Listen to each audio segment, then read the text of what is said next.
Kailangan nating magpasalamat sa mga kapitbahay natin at mga nag-sponsor dahil sa kanila, kaya kayo may mga food at saka laruan. Sabay-sabay tayong mag-thank you sa mga sponsor. 1, 2, 3. Thank you po sa mga nag-sponsor. Okay. Maigi yan ha. Mga bata, walang malilikot kasi yung iba, yung mga organizer, wala pang tulog, wala pang ligo. So, hindi ko kaya lahat ng gagawin dito kung hindi kayo makikipag-cooperate. Kaya kailangan maging behave kayo, maging mabait at susunod para lahat kayo may prize. Gusto nyo ba yan? Gusto nyo na ba mag-start tayo? Okay, let's begin! Panalo talaga. Okay, ang una natin gagawin, unang games, lahat ng bata pwede sa gilid muna. Para yung mga maglalaro, clear ang place, clear ang space, tapos manonood kayo. Lahat kayo may chances manalo.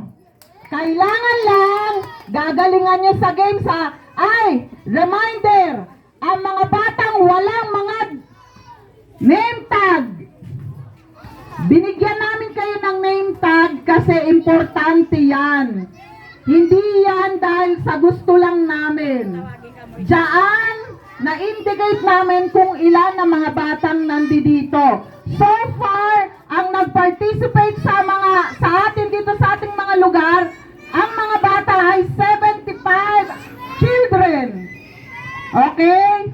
Kaya yan, kailangan mamaya pag giving ng foods, ipe-present yan, tatawagin kayo. And aside from that, magkakaroon tayo ng raffle para sa inyo.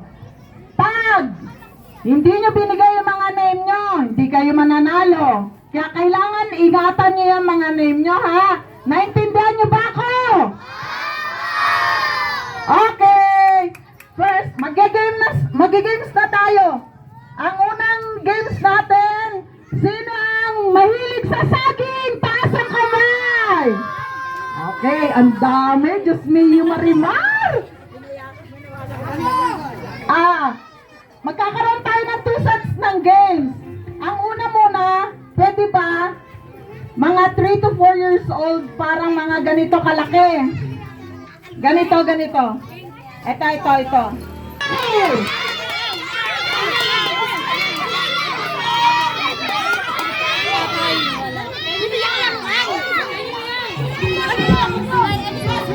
Uy, alis dyan! Sus Mario, Ayaw na! Okay. Alison,